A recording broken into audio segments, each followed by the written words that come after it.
wabarakatuh. Kali ini ada yang tidak masuk atau masuk semua? Semua ya. Oke. Untuk minggu ini kita akan belajar tentang masalah pengereman ya. Sebelum kita mulai aktivitas belajar mengajar hari ini, lebih baiknya kita berdoa dimulai.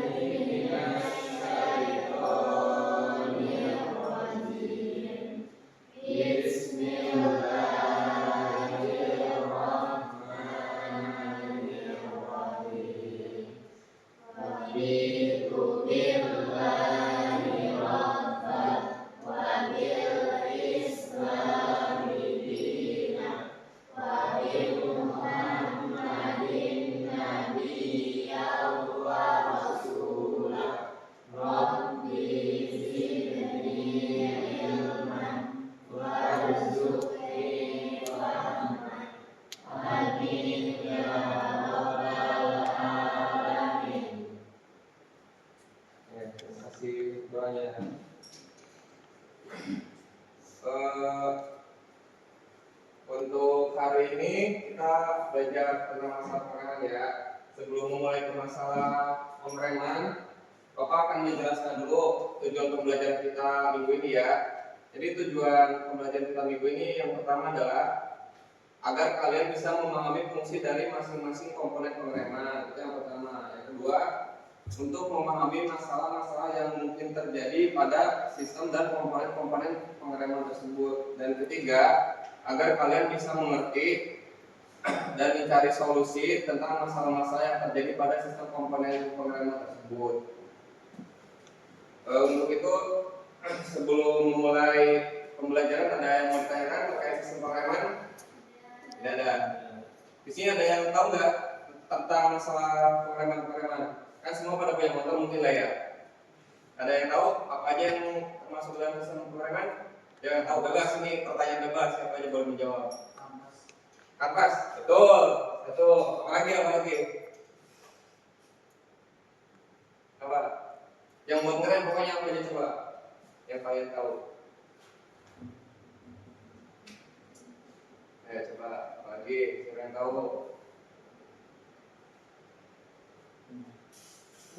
Gak ada yang tahu. Pada punya motor ada kan? Gak ada. Rem, sepeda lah. Di sepeda gak jauh beda itu. Sepeda motor, mobil, semuanya sistem pengereman itu gak jauh beda. Di sepeda apa aja coba? Sistem pengereman. Kalau mengerem pakai apa pertama? Masa gak tahu? Apa aja? Oke, yang pasti kanvas ada ya, betul ada. Selain kanvas yang buat ditekan sama kanvas apa? Kalau di motor?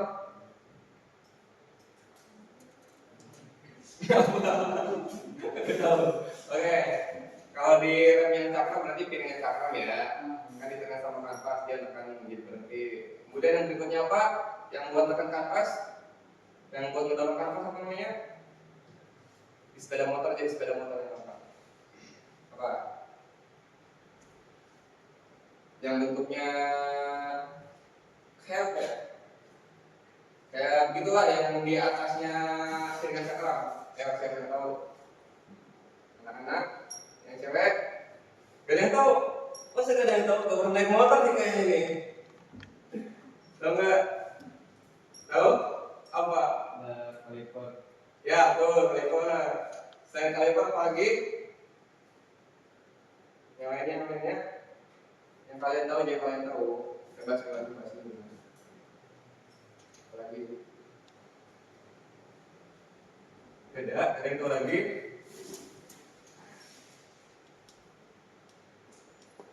Yang suka dipencet-pencet di tangan itu namanya apa? Gak tahu ya? Itu namanya master rem. Master rem yang suka dipencet-pencet, ya itu namanya master rem. Oke, jadi dari beberapa komponen itu semuanya betul ada di sistem pengereman semuanya. Dan fungsi dari masing-masing komponen itu sangat erat hubungannya dengan sistem pengereman. Terutama itu yang kanvas rem ya. Kanvas rem fungsinya itu buat menghentikan kendaraan. Kalau nggak ada kanvas rem, remnya bisa blok. Mobil, motor kalau nggak bisa ngerem, tabrakan. Yang lanjutin ya? Udah, yang lanjutin. Oke.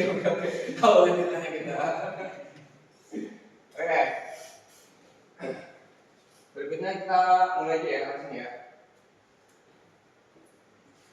Ayo. Bentar ya.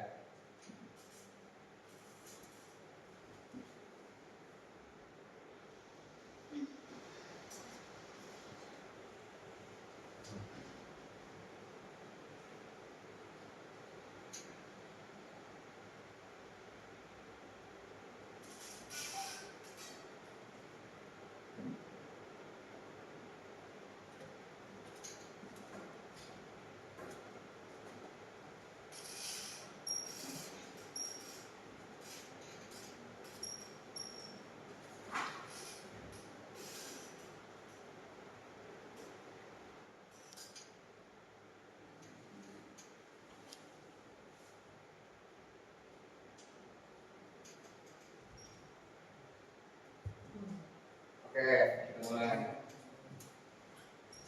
Seperti yang dilihat ya di monitor, sebenarnya fungsi pengereman itu sebenarnya banyak.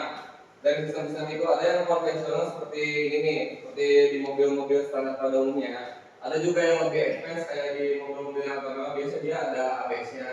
Kalau misalnya di truk itu ada namanya pneumatic rem, namanya pneumatic braking. Dia pakai bantuan angin untuk mengurangi beban saat kita menginjak buah. Itu buat di komponen di sistem yang kendaraan besar lainnya. Tapi untuk kendaraan ringan pada umumnya kita cuma menggunakan komponen-komponen ini doang nih, seperti yang digambar. Untuk beberapa komponen tidak akan Bapak bahas pada proses belajar kali ini ya. Kita membahasnya yang sistem yang sederhana-sederhana aja, yang konvensional, yang pada umumnya pada setiap kendaraan mobil itu pasti ada dan nggak mungkin nggak ada. Nah, contohnya seperti gambar di sini nih. Seperti yang tadi dibilang, apa tadi yang pertama? Kampas. Oke, kampas posisinya ada di mana? Posisi kampas ada di mana? Kalau dilihat dari gambar ini. Di gambar ini mewakili sistem pengereman ya. Ini roda belakang dua, ini roda depan dua. Tapi yang ini cakram, yang ini tromol, ini pedal rem. Posisi kampas ada di mana?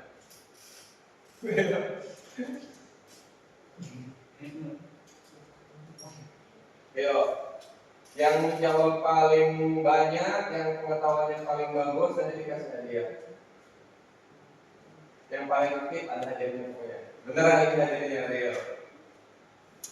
Ayo, yang pengetahuan yang paling bagus apa ya? Mana? Ya. Nah, satu dua aja apa salah nggak apa-apa, benar nggak apa-apa, salah nggak bakal dihukum, benar dapat hadiah, nggak ada ruginya. Yang boleh dirasa oleh mana? Sini. Salah. Kurang tepat. Kanvas rem fungsinya untuk menghentikan kendaraan yang setiap sekian kilometer pasti diganti itu, karena dia pasti habis. Mana? Ini roda.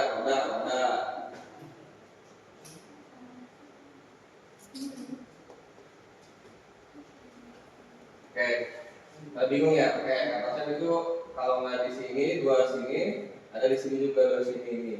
Kalau bahasa bahasa resminya itu kanvasnya itu brake pad ya. Nih, ada yang posisinya di sini. Kalau ini buat tromol belakang dia posisinya ada di sini ya.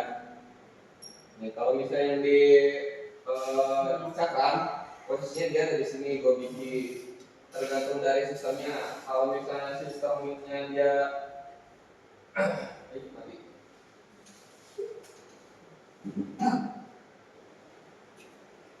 Ini seperti ini. Pokoknya ada 2 biji kanan kiri aja yang pasti. Kayak untuk komponen yang pertama dari sistem pengereman itu yang pertama itu dimulai dari sini ya. Pedal, vacuum booster, sama master cylinder. Ini tuh komponen pertama yang akan melakukan proses pengereman. Yang pertama itu ada pedal rem atau bahasa kerennya brake pedal. Pedal rem kita injak. Di sini juga ada vacuum booster. Vacuum booster ini fungsinya untuk memberikan dorongan agar saat kita menginjakkan itu tidak berat injakannya. Jadi si mobil itu dari throttle body itu dia melakukan hisapan ke area sini, Sehingga ketika kita menekan pedal di sini, area sini itu terisa dibantu sama sistem di throttle body. Jadi ketika kita menginjak pedal rem, si pedal rem itu tidak berasa terlalu berat. Makanya ketika kita melakukan pengereman, khususnya di mobil ya, kalau di motor gak ada. Kalau di motor cuma dari pedal langsung ke sini. Ini vacuum booster ini nggak ada kalau di motor. Ini khusus untuk di mobil. Makanya ketika kita menginjak pedal pada posisi mesinnya nyala, pedal itu akan terasa lebih ringan. Tapi ketika mesinnya mati, si pedal rem ini akan tetap berasa keras. Kenapa? Karena si vacuum booster ini tidak ada bantuan dari mesin, sehingga tidak ada proses vakum dari throttle bodinya itu, tidak ada gas yang terisap ke sini, sehingga tidak ada bantuan dari mesin kalau misalnya mesinnya tidak nyala. Jadi kalau misalnya mau sistem pengeremannya enteng pada saat injak, mesinnya dinyalakan dulu, baru ini pedal ini bisa enteng. Nah, fungsi yang pertama itu untuk vacuum booster itu fungsinya adalah untuk mengentengkan proses pengereman. Fungsi yang pertama itu yang pasti. Untuk berikutnya dari sini pedal diinjak, dibantu sama vacuum booster biar lebih enteng, kemudian masuk ke sini. Ini namanya fluid reservoir. Reservoir itu bahasa Inggris ya. Fluid itu cairan, reservoir itu penampungan. Jadi ini adalah tangki penampungan untuk minyak rem di sini, di atas sini. Ini namanya master cylinder. Biasanya ini sama ini tuh bergabung lah. Ini sebenarnya kurang pasti ini minyak sini belok ya. Kalau di gambar sebenarnya ini sini balik, ini minyak sini belok gambarnya.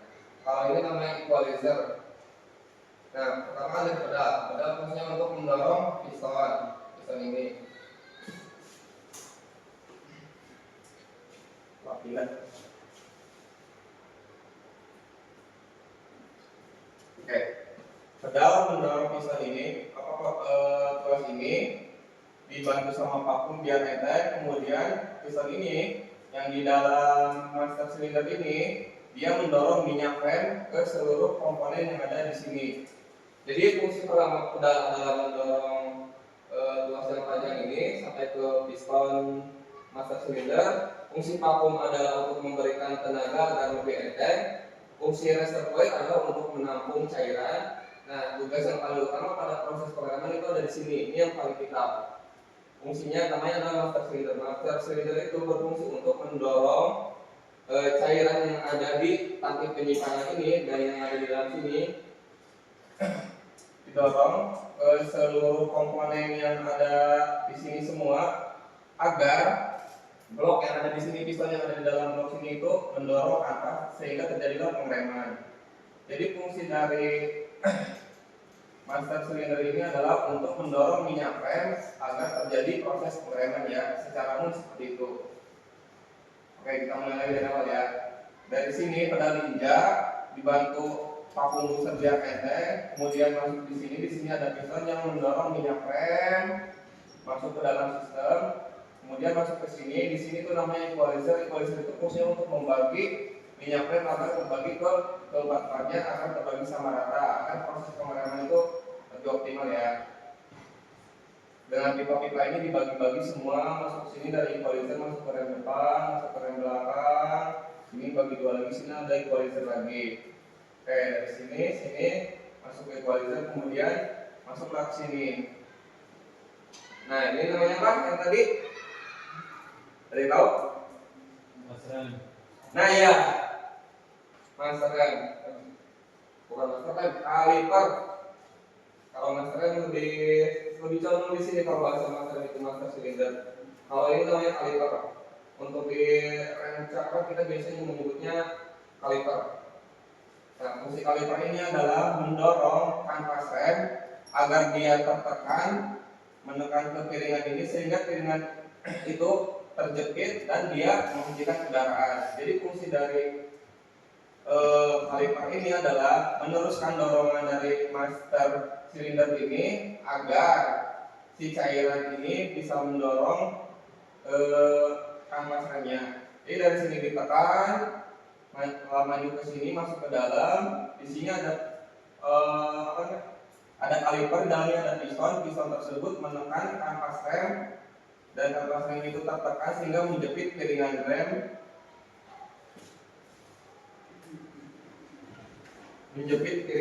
dan menghentikan kendaraan. Nah, dari masing-masing komponen ini bisa kita simpulkan ya. Untuk pedal kita lupakan ya, karena pedal itu istilahnya cuma alat bantu doang ya. Komponen yang penting itu ini aja. Ini. Pertama, vakum fungsinya adalah untuk memberikan tenaga agar memperingat proses pengereman. Kedua, reservoir itu fungsinya untuk menampung minyak rem. Kemudian berikutnya master cylinder itu fungsinya untuk mendorong cairan minyak rem agar dia tertekan dan melanjutkan tenaga ke sistem pengereman yang lain. Kemudian sistem pengereman berikutnya yaitu kaliper berfungsi untuk meneruskan tenaga yang dihasilkan dari master cylinder agar dia menekan kampas rem. Nah, kampas rem ada di sini. Kampas rem fungsinya untuk menekan piringan rem untuk menghentikan kendaraan, dan piringan rem sendiri adalah fungsinya sebagai media agar menghubungkan antara proses pengereman dengan kendaraan. Kalau misalnya nggak ada ininya, ya ngeblong, nggak ada ininya, ya ngeblong juga, sama aja. Jadi semua komponen ini saling terhubung masing-masing. Nah, di selain komponen yang ada di depan ini, di sini ada komponen lain juga ini. Kalau ini untuk yang rem cakram, biasanya di mobil itu depan pasti rem cakram 2, belakang tromol. Tapi untuk beberapa mobil yang mahal ya, kayak model mobil-mobil yang kelas 300 juta ke atas atau 500 juta up lah, biasanya depan belakang mereka pakai piringan cakram semua. Tapi untuk mobil-mobil kayak kelas Avanza 250 juta ke bawah, biasanya mereka belakangnya itu rem tromol, yang depannya baru cakram. Nah, untuk komponen yang di rem tromol itu tidak jauh berbeda dengan komponen yang ada di cakram, hanya mungkin beberapa bahasanya yang berbeda. Seperti di sini silinder block yang di sini itu fungsinya sama dengan kaliper yang di sini. Fungsinya adalah untuk mendorong kampas rem agar bisa menekan piringan yang ini. Cuma bedanya, kalau yang ini bentuk kampas remnya begini, dia mendorongnya ke arah sini. Kalau yang ini bentuknya kayak gini, dia ngejepit begini. Kalau yang ini ibarat ini piringan, ini kampas, dia dijepit begini. Nah, kalau misalnya yang belakang berbeda, yang belakang itu mendorong bentuknya kayak gini, jadi yang di sini itu didorong ke sini agar ini tekan ke sini. Yang ini piston bloknya di sini adalah kanvasnya, dan di sini namanya kalau bahasa pabrik itu drum brake. Drum brake itu sejenis paling motor tromol, namanya tromol kalau di motor kita bilangnya. Kalau misalnya di perusahaan atau di bengkel-bengkel sini kita bilangnya drum brake. Drum brake itu sama fungsinya dengan ini, piringan ini. Jadi drum brake ini terhubung ke roda, kampas ini terhubung ke kendaraan. Ketika ini ditekan, ini mendorong dan menghentikan drum brake ini, dan si roda pun berhenti. Kurang lebih seperti itu. Oke, dari sistem pengereman konvensional ini ada yang mau ditanyakan? Tidak ada. Oke, Bapak. Ini untuk sistem pengereman yang konvensional ya. Untuk beberapa tipe seperti mobil-mobil mewah ya, ada lagi yang namanya ABS. Ada yang tahu sistem ABS?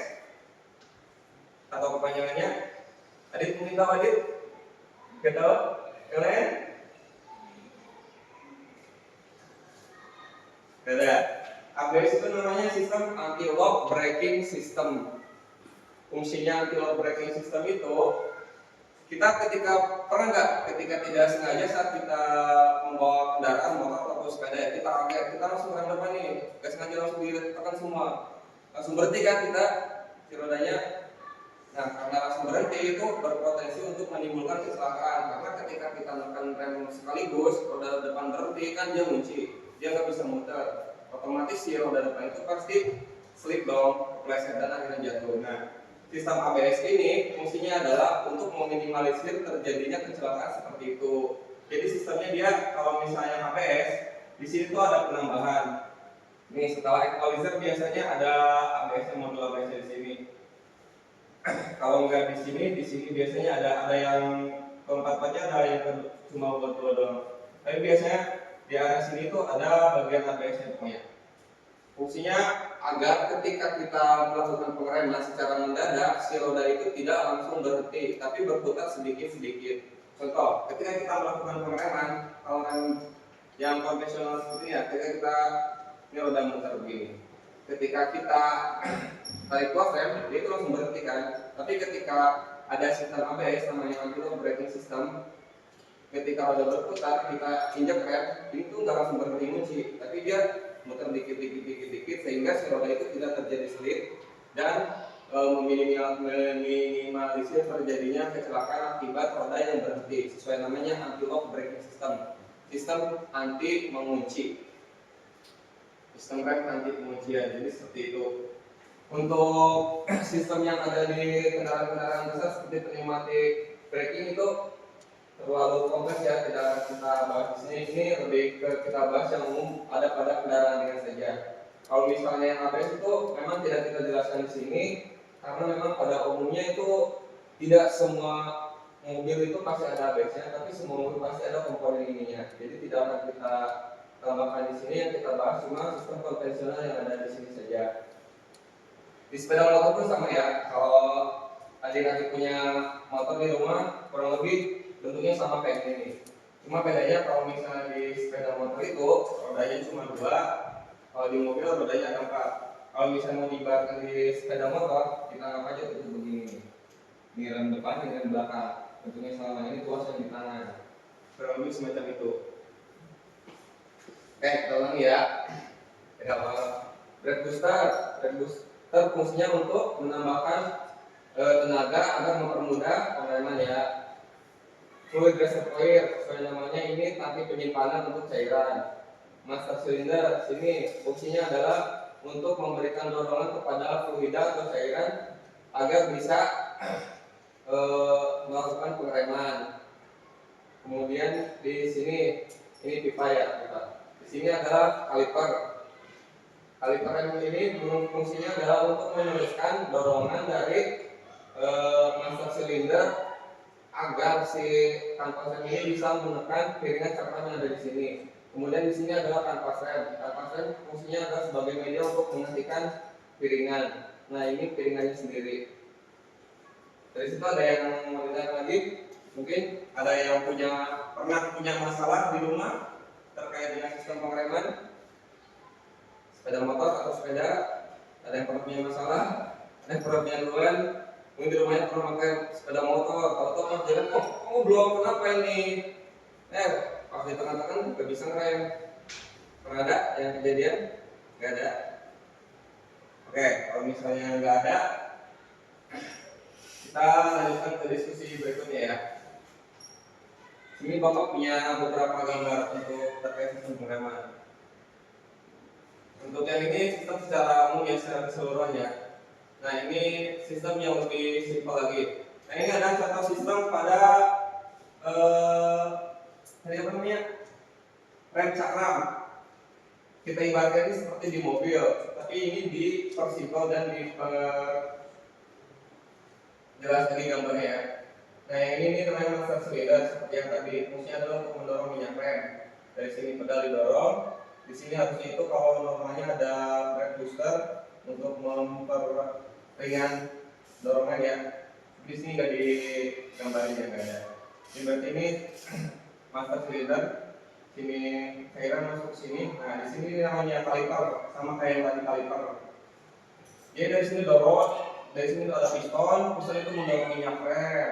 Minyak rem didorong masuk ke sini, dari sini di kaliper juga ada pistonnya. Nih, pistonnya biasanya ada yang satu doang di sebelah sini, ada yang dua di sebelah sini, dan jumlah pistonnya pun ada yang satu tunggal di sebelah sini doang, ada yang ganda di sebelah sini, ada yang 4 biji kanan kiri. Jadi masing-masing sini dua, masing-masing sini dua. Fungsi dari piston ini adalah meneruskan dorongan dari sini. Nah, dari piston ini menekan kanvas rem. Kanvas rem ditekan, menghentikan putaran dari diswir ini atau bisa biasa kita bilang itu namanya cakram lah, piringan cakram.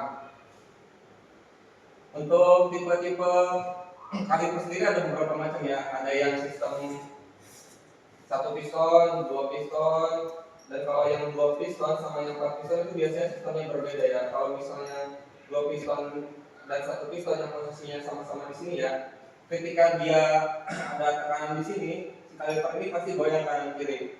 Kenapa? Karena untuk menyesuaikan kanvasnya ini. Kalau misalnya di sini ditekan, otomatis yang ini ketarik. Jadi sini lama-lama merapat. Tapi kalau misalnya yang 4 piston, sini 2, di sini 2, biasanya dia sininya itu diam, atau biasa kita bilang itu apa ya bahasa sininya, lupa Pak. Pokoknya dia itu kalau misalnya pistonnya kanan kiri, si kalipernya itu diam, yang geraknya cuma piston kanan kirinya doang. Tapi kalau misalnya kalipernya cuma sebelah doang, kayak pistonnya cuma sebelah doang, si kalipernya itu pasti goyang kanan kiri karena dia untuk menyesuaikan tekanan di sininya. Ini untuk sistem pengereman disc brake. Nah, ini contohnya beberapa case. Ini disc brake-nya, ini brake ring-nya atau kanvas ring-nya. Nah, untuk lebih detailnya seperti ini, kurang lebih untuk di bagian kaliper ya. Ada floating kaliper, di sini ada pin buat pengunci, di sini ada pin juga buat pengunci. Di sini ada rumahannya. Ini tuh fix. Kalau fix kaliper biasanya dia itu pistonnya cuma ada satu doang di sini, kan dia goyang-goyang kayak gitu. Dia tadi bilang. Oke, dari beberapa ilustrasi pengereman ini ada yang bingung? Apa bingung semua? Ya, boleh lah. Ini kurang lebih seperti ini ya gambarannya untuk sistem pengereman kendaraan. Oh iya, ada tambahan. Di mobil biasanya itu ada rem tangan ya, rem tangan. Nah untuk rem tangan sendiri itu dia terpisah dari sistem ini ya. Dia sistemnya berbeda lagi kalau rem tangan pada kendaraan mobil itu. Jadi kalau misalnya ini yang proses seperti ini, yang pakai cairan ini, biasanya dia khusus untuk pengereman yang dengan menggunakan pedal. Tapi untuk rem tangan dia sistemnya berbeda lagi. Kalau untuk rem tangan dia biasanya ada tali tambahan pakai kabel rem biasa, dia tali tambah 2, jadi ada nyambung ke sini lagi, kemudian dari sini ke sini ada ke rem tangan. Jadi sistem rem tangan dengan sistem rem yang ada di kendaraan biasa ini kayak gini nih, dia terpisah, sistemnya terpisah. Jadi rem tangan itu tidak terhubung langsung dengan sistem pengeremannya kayak gini. Jadi kalau misalnya ada problem dengan rem tangan, kalian tidak perlu sampai mengotak-atik sistem pengereman yang ada. Jadi cukup kalian ikuti alurnya dari rem tangan itu, dari mulai rem tangannya sampai ke kabelnya sampai ke belakang. Nyambungnya biasanya kalau rem tangan itu dari rem tangan langsung ke sini, rem belakang doang. Gak ada yang rem depan. Kalau rem tangan nyambungnya langsung ke belakang pakai kabel biasanya. Oke ya, ada yang bingung? Semua bingung? Apa semua paham? Kalau mau kasih pertanyaan gimana? Boleh. Oke. Siapa yang tahu fungsi dari ini dia namanya? Nah, apa coba? Membantu sistem pengereman antara begini. Ya betul. Paham berarti Pak. Oke, Hadiah mau apa? Singkong bagus. Tadi dulu dikebun ya. Oke. Bagus. Kita ada yang paham ya. Berikutnya yang gampang-gampang aja. Ini apa namanya ini? Yang rela, jangan diingat terus. Ya. Jangan apa-apa, apa-apa. Salah aktif dapat hadiah, benar aktif dapat hadiah juga. Boleh. Ada yang cewek boleh. Kan kalian pun biarpun cewek-cewek ya, kan pakai motor, pasti lah pada bisa motor mungkin enggak. Dan kalau ditunggu cowoknya kan pasti nyamperin di panggang ya. Iya. Bawa motor, kan Neng keluar ya, tunggu di panggang ya, ntar bawa motor masing-masing kan, ntar ketemu di mana, ya aku. Ya enggak? Ya.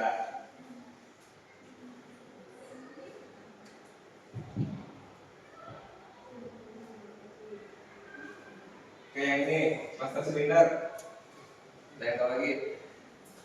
Master silinder.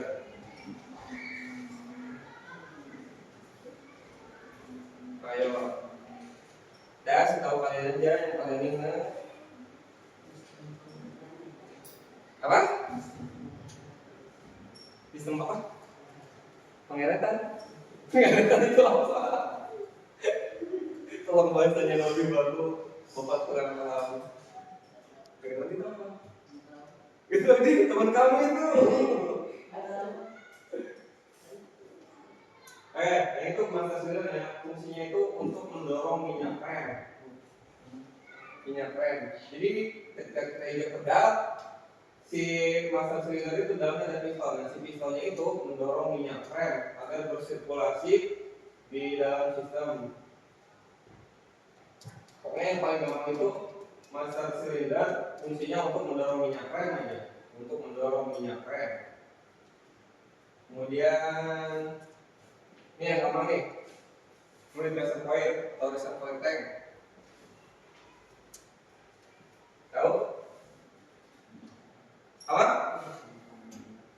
Betul. Kita fungsinya buat menyimpan minyak rem.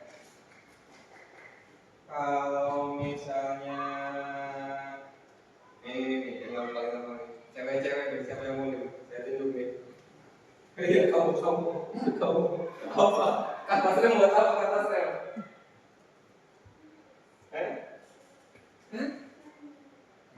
Bener sih, nggak salah, buat rem. Ada bahasa lain yang lebih spesifik? Tahu? Kata rem? Buat rem bener, nggak salah, cuma kurang spesifik. Lebih spesifiknya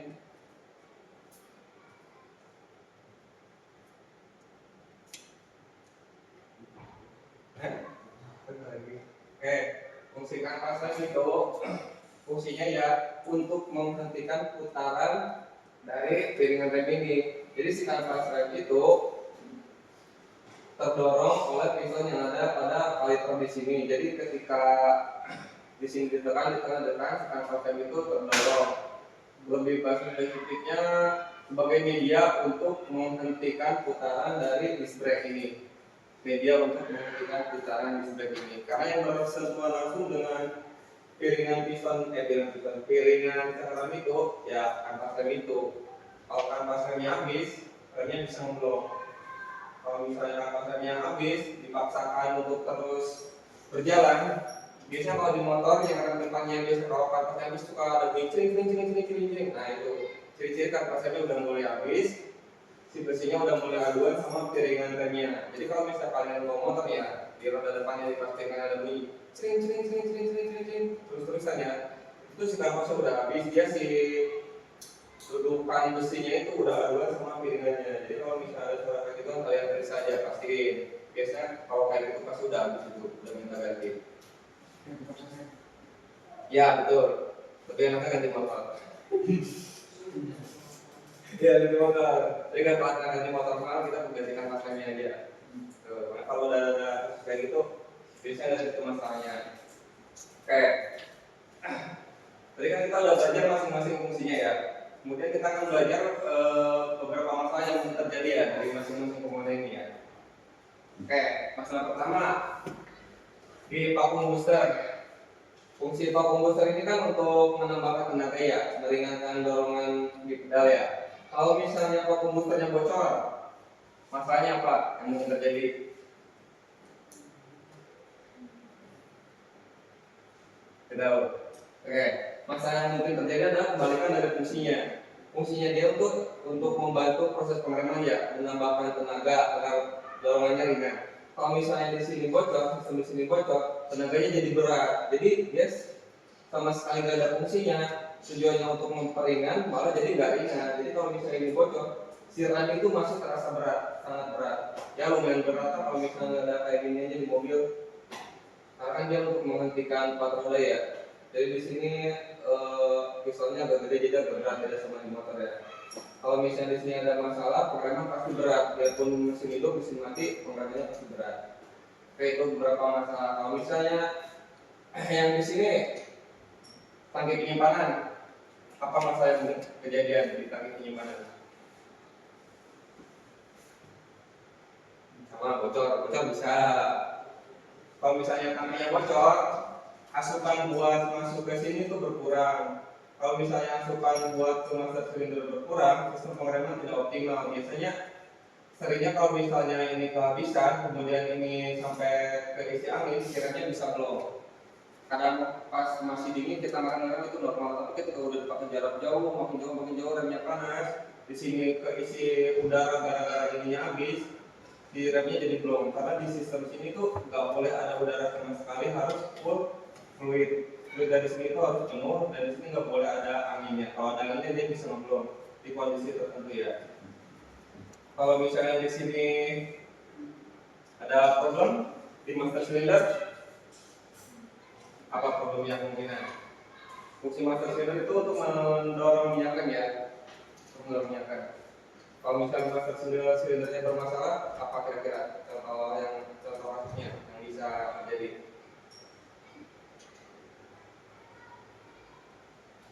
Kalau misalnya di sini bermasalah, contoh yang mungkin terjadi adalah kalian ketika ngerem itu remnya dalam. Kan biasa normal kalau motor baru itu ngerem sedikit aja udah pakem ya. Nah kalau misalnya pistonnya udah aus atau rumahannya udah aus, ketika kalian ngerem remnya itu pasti dalam. Dalamnya harus biasanya segini udah ngerem dia harus dalam banget. Kadang di rem pun dia kurang rem karena di sini itu udah aus. Karena dia aus, tekanannya harusnya penuh, dia berkurang jadi rembes ke samping-sampingnya. Jadi kalau misalnya di sini ada masalah, biasanya ketika kalian mengerem, melakukan pengereman remnya itu dalam banget. Nah kalau misalnya dalam banget, biasanya di sini itu udah ada aus. Untuk penanganannya ada beberapa prosedur ya. Ada yang bisa diganti pistonnya aja atau sealnya di dalamnya bisa. Kalau misalnya sealnya udah diganti dan masih begitu, berarti harus ganti rumahnya karena rumahnya udah aus. Kalau rumahnya diganti berarti sepaket gantinya. Oke, berikutnya dari sini equalizer itu cuma pembagi ya, jarang terjadi masalah. Yang penting selama baut-bautnya ini kencang, di sini nggak mungkin ada masalah sama nggak kotor ya. Kemudian berikutnya sini kaliper atau kalau di belakang itu blok rem lah. Kaliper. Oke, masalah yang mungkin terjadi pada kaliper rem itu biasanya yang sering kejadian dan beberapa kasus itu ya yang paling sering. Biasanya dia kalau misalnya habis di rem, si roda itu seret, si remnya nggak balik lagi. Itu beberapa masalah. Kalau misalnya kalian punya motornya ya, motornya itu pas kalian standar 2, kemudian kalian putar rodanya tuh, kalian rem, habis direm kalian putar lagi rodanya. Kalau rodanya seret, biasanya di sini ada masalah nih. Kalau misalnya habis direm, kalian putar putarannya normal, itu berarti bagus, tidak ada masalah. Tapi ketika kalian rem, kemudian kalian putar lagi rodanya dan rodanya seret, biasanya di situ ada masalah. Makanya apa biasanya? Karena dia seret, di sini kan ada pistonnya. Coba gambar yang ini. Kalau misalnya diputar seret, biasanya masalahnya itu di sini, seal kalipernya. Jadi kalau misalnya normalnya kan ketika dia habis direm, dia ini kan mendorong ke sini, lanjut ke sini mendorong ya. Ketika ini dilepas, sedikit-sedikit ada minyak rem yang balik lagi sehingga ini pun balik lagi, nggak terlalu menekan sehingga si disk ini bisa berputar dengan bebas. Ketika kita putar itu dia putarannya normal. Nah, ketika di sini ada masalah, sealnya itu udah aus atau sealnya udah jelek, yang harusnya ketika ini ditekan dia dilepas balik sedikit dan melepaskan ini, dia nggak balik lagi, dia tetap menekan sedikit ke arah sini sehingga ketika ini diputar roda ini tuh si itu tetap ada tekanan sedikit biarpun nggak banyak. Jadi si roda itu agak seret. Dalam kasus-kasus tertentu si roda bisa seret banget sampai didorong pun agak berat. Kalau misalnya masalahnya di sini, biasanya di sini tuh sering seal itu. Kalau misalnya udah kayak gitu, kalian ganti aja sealnya yang di sebelah sini namanya seal o-ring buat kaliper, itu ganti aja kalau misalnya udah seret kayak gitu. Terus pasti juga kalau misalnya kalian mengganti ini, si permukaan piston ininya itu harus bersih karena ketika dia kotor kalian pasang, sealnya lama-kelamaan pasti akan cepat rusak juga dikarenakan karena si pistonnya ini kotor. Jadi pokoknya ketika kalian mengaji ini semuanya harus dibersihin, nggak boleh ada kotoran. Dan ini biasanya sering terjadi karat ya di area sini ya, karena area sini kan yang ini tertutup cairan, yang sebelah sininya kan terekspos langsung ke roda dan cuaca luar lah. Di sebelah sini itu pasti karat, pasti kalian bersihin dulu baru dipasang lagi.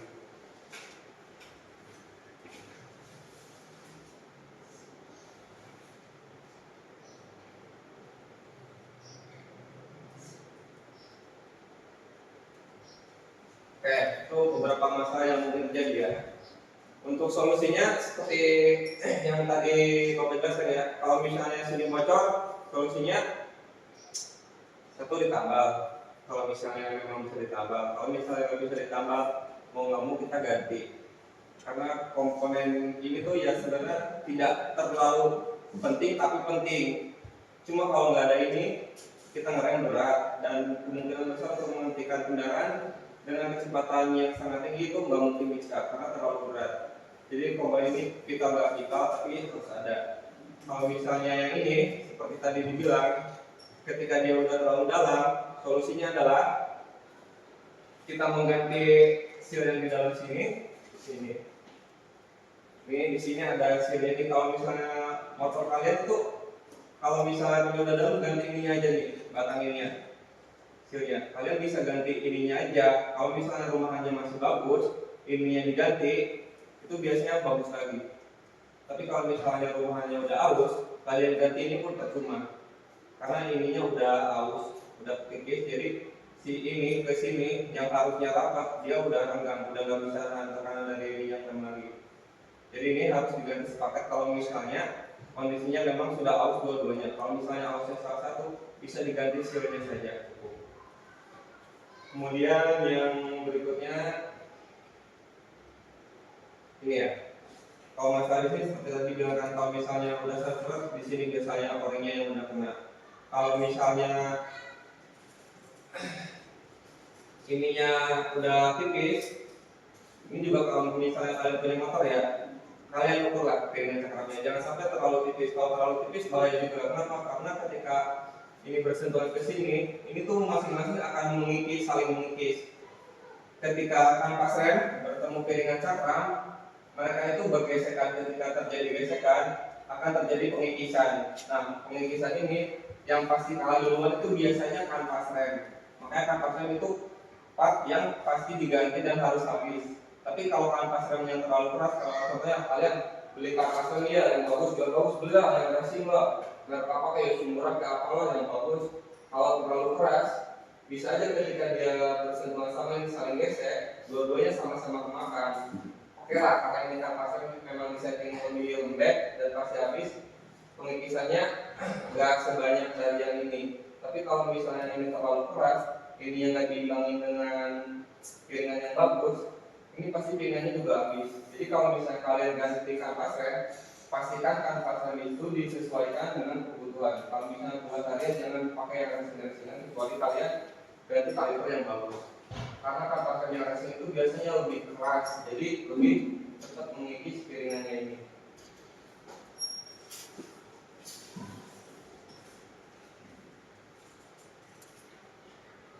Oke, jadi itu beberapa komponen dan beberapa masalah yang mungkin terjadi dari sistem pengereman tersebut ya. Berikutnya kita akan lanjutkan dengan belajar kelompok ya. Nah pasti kan kalian sudah dibagi 3 meja ya. Bapak bagi 3 kelompok ya, kelompok 1, kelompok 2, kelompok 3. Ayo, 1, 2, 3. Coba 1, 2, 3 ya. Nanti kalian bikin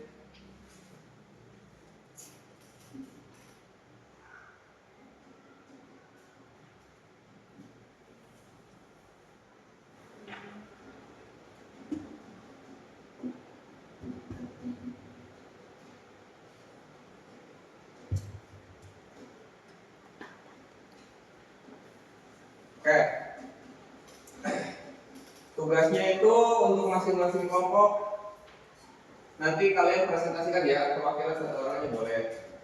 Yang pertama, identifikasi gejala kerusakan yang mungkin terjadi pada sistem pengereman tersebut atau di salah satu sistem tersebut boleh. Identifikasi masalah yang mungkin terjadi ya, seperti yang tadi Bapak jelaskan lah. Boleh kalian ambil contoh yang itu, boleh kalian ambil dari kasus yang kalian pernah alami sendiri, boleh, itu bebas ya, itu personal pun boleh lah. Yang pertama. Yang kedua,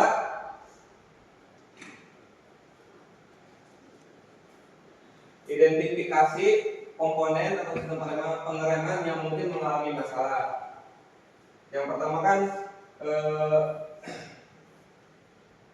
gejala kerusakannya seperti apa, bisa dicontohkan kayak tadi. Kemudian identifikasi bagian mananya. Diidentifikasi bagian mananya,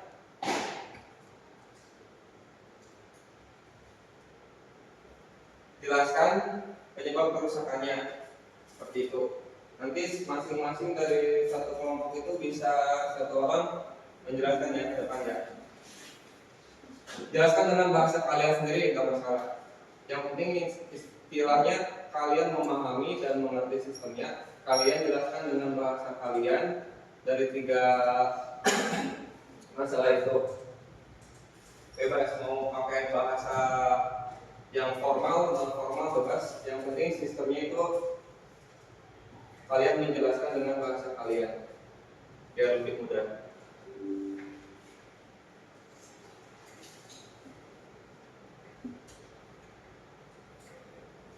Oke, untuk waktu pengerjaannya maksimal 15 menit ya.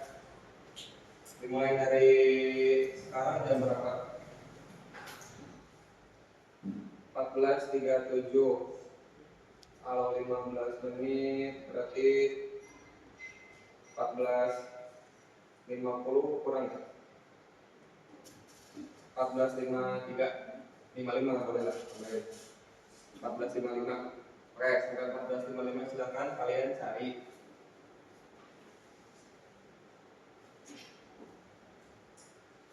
Oke, semuanya bisa mulai dari kelompoknya.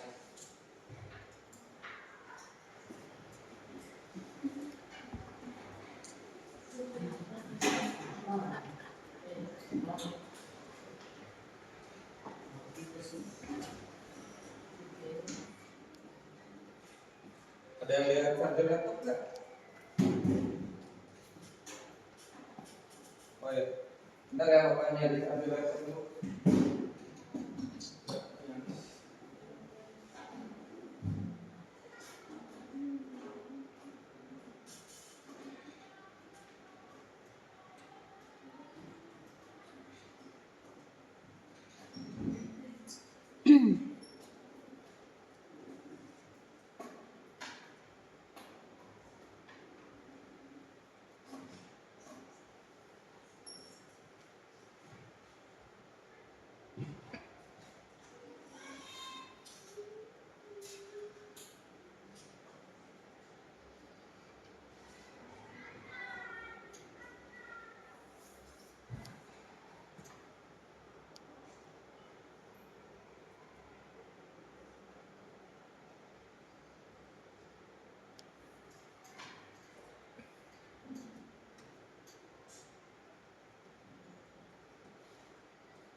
Oh ya, gimana?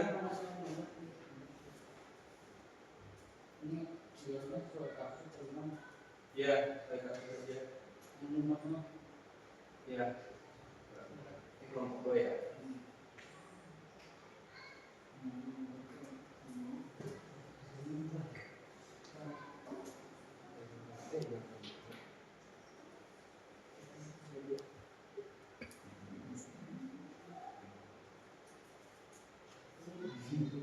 Ini apa yang terlalu ganteng?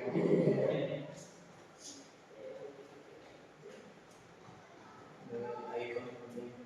juga ini kan pas Iya, saya mau ngambil kasus yang remblong ya. Boleh.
Tapi kan kemarin tadi di keluarga itu ada bedanya di terlibat di atas pak yang harus diganti kalau kita rumahnya bisnisnya terus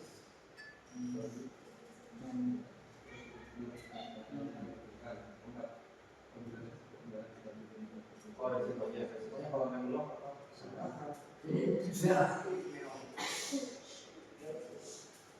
yuk kalau remblong pasti apa yang terjadi? Kecelakaan. Tuh, ekspresi yang terjadi itu seperti itu. Jelaskan prosedur pemeriksaan yang dilakukan. Prosedur pemeriksaannya dilakukan pengukuran pada pengukuran pada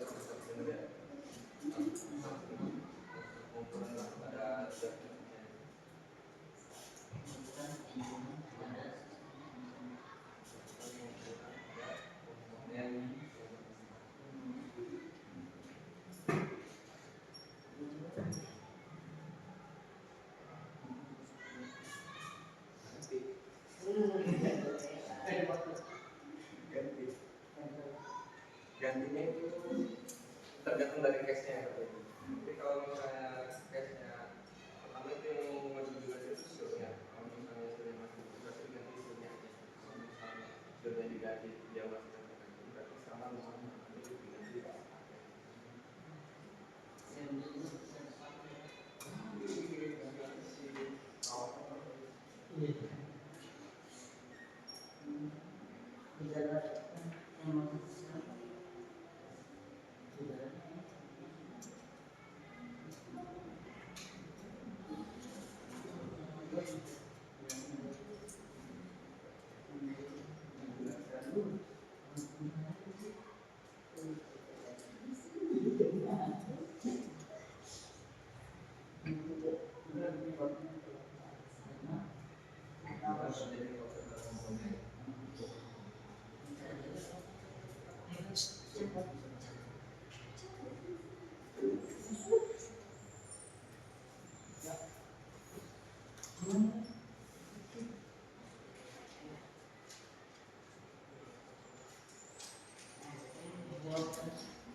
kapten ketuanya.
Perlu diperiksa.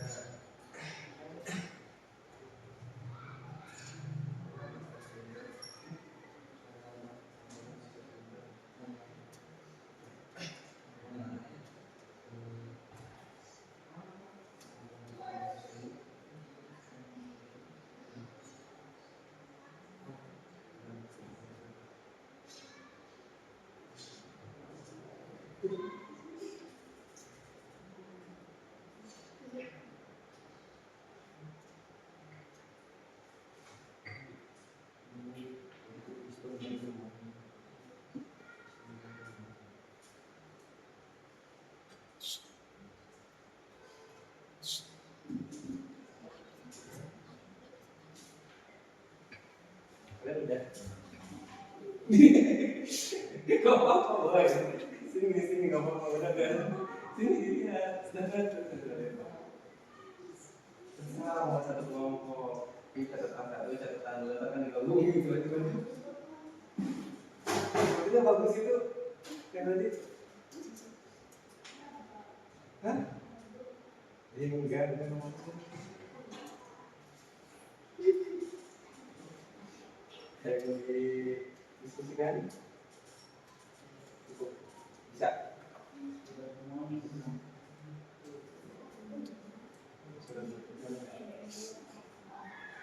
Sudah bokong. Bulan saya kan di sana sebelumnya. Bulan saya pernah juga.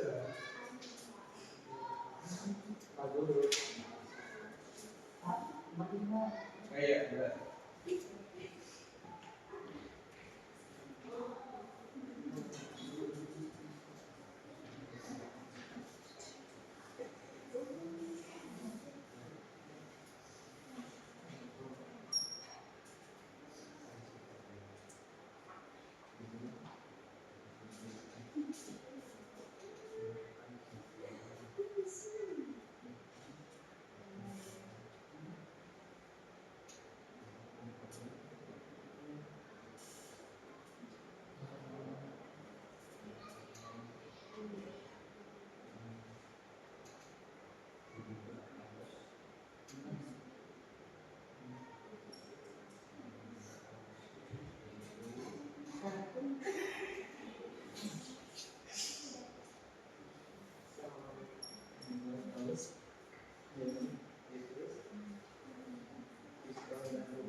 Terus dasar kalian seperti jasa itu gimana?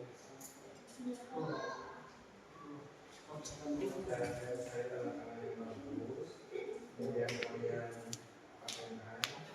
Jadi tadi kalau misalnya saya udah lulus itu udah bagus, kalian tahu tinggal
karena udah 15 menit ya, katanya kalian presentasi ya. Perwakilan dari satu kelompok orang. Silakan kalian jelaskan dengan bahasa kalian masing-masing. Boleh.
Oke, nomor 3. Oke. Apa studi kasusnya? Studi kasusnya setelah kendaraan menarik ke satu sisi saat direm. Oh ya, bisa. Kenapa itu? Pertama, mengidentifikasi gejala kerusakan. Aus. Jadi saat pengereman kendaraan bergerak atau menarik ke arah kiri, sehingga pengemudi harus mengoreksi arah kemudi. Ya. Terus kedua, ada komponen yang kemungkinan mengalami gangguan. Ya. Ini apa? Ada kaliper remnya macet, Ya, bisa. terus kampas remnya aus tidak merata, Ya. silinder rodanya bermasalah, Ya. selang rem tersumbat, Ya. dan cakram atau tromol tidak rata. Bisa. Oke. Terus?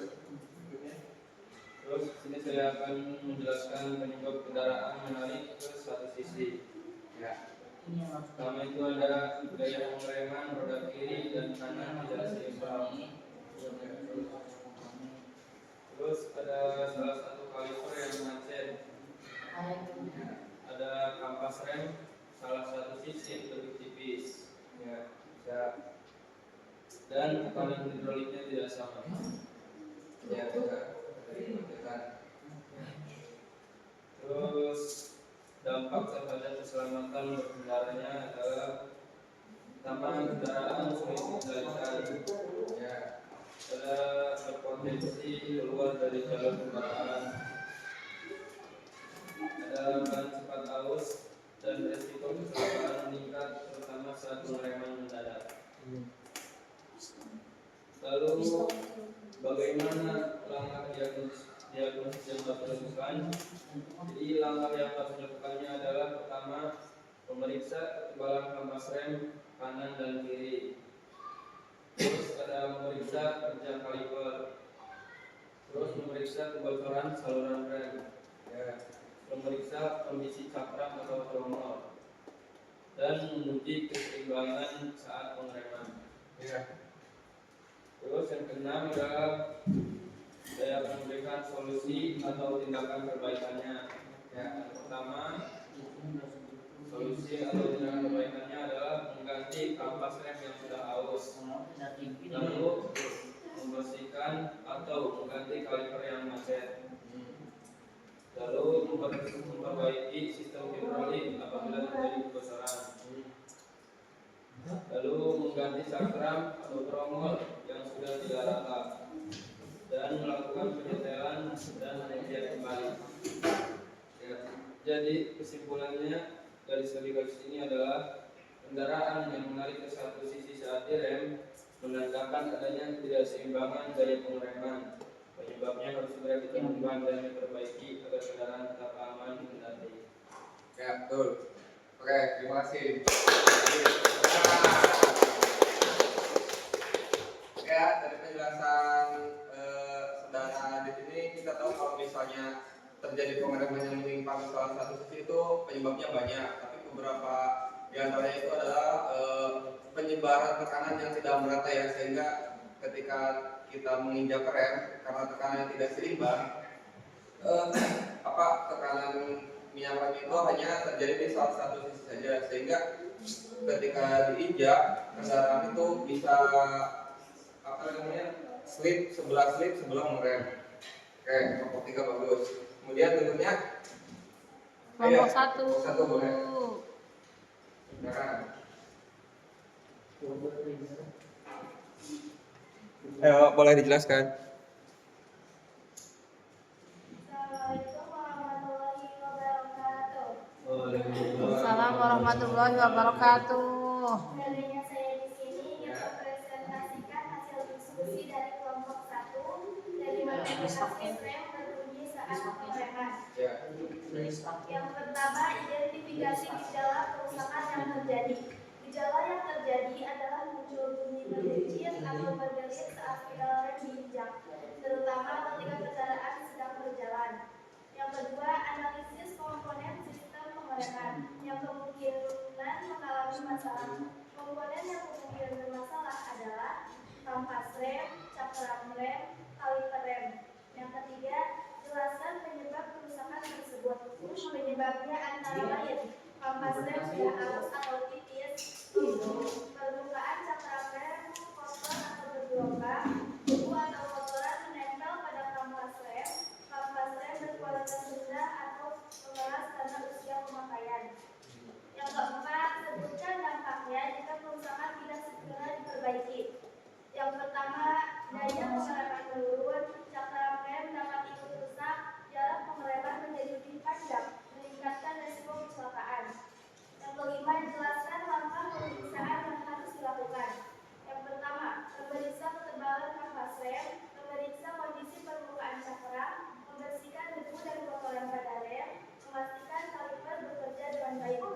Lanjut yang terakhir, berikan solusi atau tindakan perbaikannya.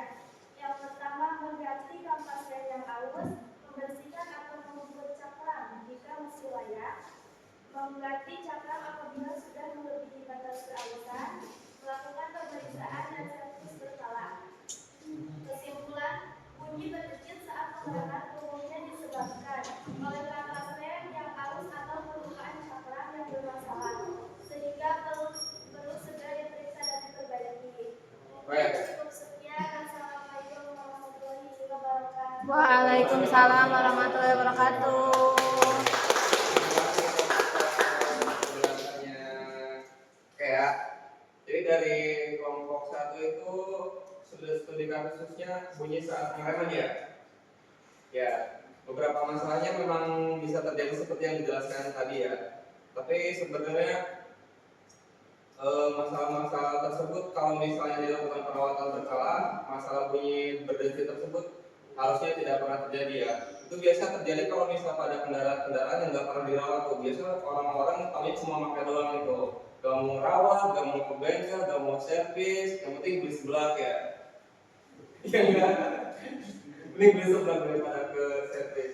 Pokoknya kalau misalnya kalian punya kendaraan, pastikan kalian selalu servis rutin.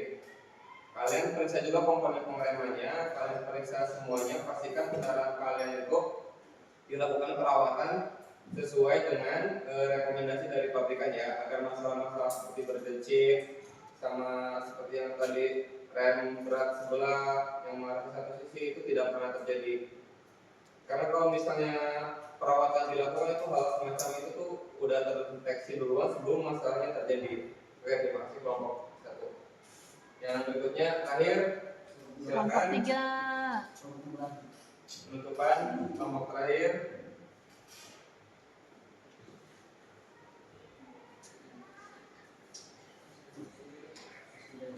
Assalamualaikum warahmatullahi wabarakatuh. Waalaikumsalam warahmatullahi wabarakatuh. Saya dari kelompok 3, saya perwakilan dari kelompok 2 ingin mempresentasikan tentang kasus tadi kasus kelompok 2 yang itu kedalaman rasa dalam contoh. 1. Identifikasi gejala yang dialami kendaraan. Gejalanya yaitu pada kedalaman rasa dalam atau menurun itu. Yang kedua, jelaskan kemungkinan penyebab terjadinya masalah tersebut. Yang terjadinya kehalusan pada komponen master silinder. Yang ketiga, komponen apa saja yang perlu diperiksa. Yang perlu diperiksa yaitu adalah komponen pada master silinder, yaitu piston dan rumahnya. Yang keempat, apa risiko apabila kendaraan tetap digunakan, yaitu terjadinya kecelakaan. Risiko terbesarnya itu. Yang kelima, jelaskan prosedur pemeriksaan yang tepat yang harus dilakukan, yaitu dilakukan pengukuran pada komponen yang diduga aus, yaitu piston dan rumahnya. Yang keenam, berikan solusi perbaikan pipa. Solusinya Beli paket. Bismillah. Piston di rumahnya. Ya, boleh. Sekian presentasi dari saya. Kurang lebihnya mohon maaf. Wabillahi taufiq wal hidayah. Wassalamualaikum warahmatullahi wabarakatuh. Waalaikumsalam warahmatullahi wabarakatuh. Oke, dari semua jawaban mungkin jawaban dari kelompok lain yang paling menarik ya. Itu benar-benar solutif ya, dari semua masalah itu memang solusinya uang ya kalau ada duit ya. Ketika ada kerusakan ganti komponen, ganti kendaraan sekalian ya. Memang itu solutif sekali. Tapi dari sekian banyak penjelasan yang kalian paparkan ya, memang benar semuanya. Hal semacam itu pasti terjadi dan solusinya kurang lebih seperti yang kalian jelaskan ya. Oke. Bentar.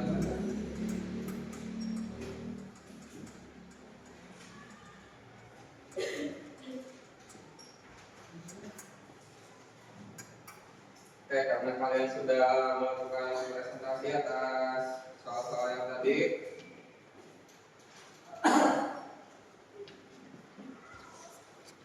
untuk berikutnya kita adakan sesi tugas ya.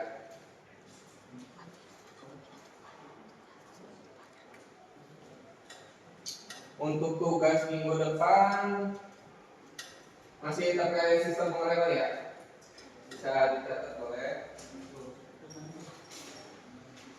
Tadi kan sudah dijelaskan sistem-sistem pengereman yang konvensional itu seperti yang tadi, dan masalah-masalah yang terjadi seperti yang kalian jelaskan tadi ada di 3 kelompok itu ya, beberapa studi kasusnya ada. Bapak juga sudah menjelaskan tadi sistem konvensional pada kendaraan roda 4 itu. Untuk kendaraan ringan itu ada penambahan namanya item ABS ya, anti-lock braking system, yang ada di mobil-mobil yang agak mahal dikit lah. Sebenarnya nggak harus di mobil, di motor juga ada beberapa motor kayak NMAX itu udah ada ABS-nya, fiturnya sama.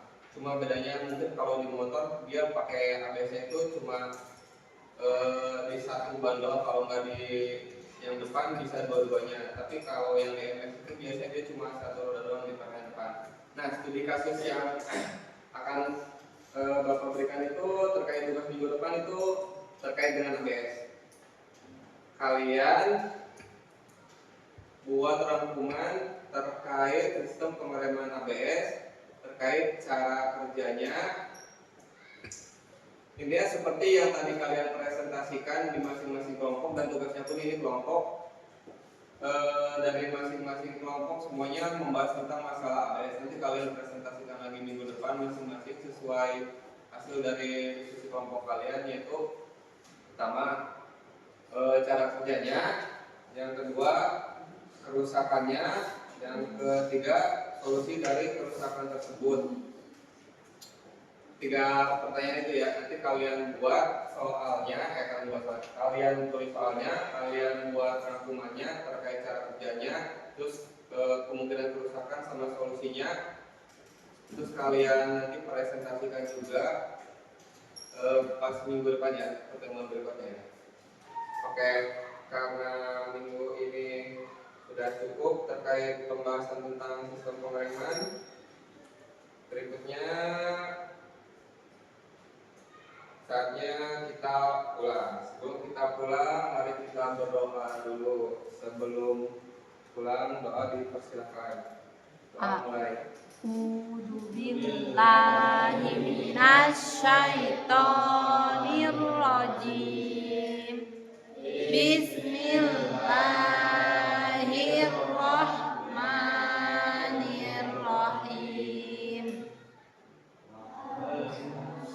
Innal insana lafi khusrin illa alladziina amanu wa amilus sholihati wa tawassaw bil haqqi wa tawassaw bis sabr.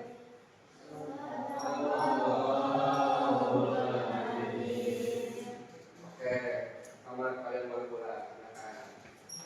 Terima kasih ya.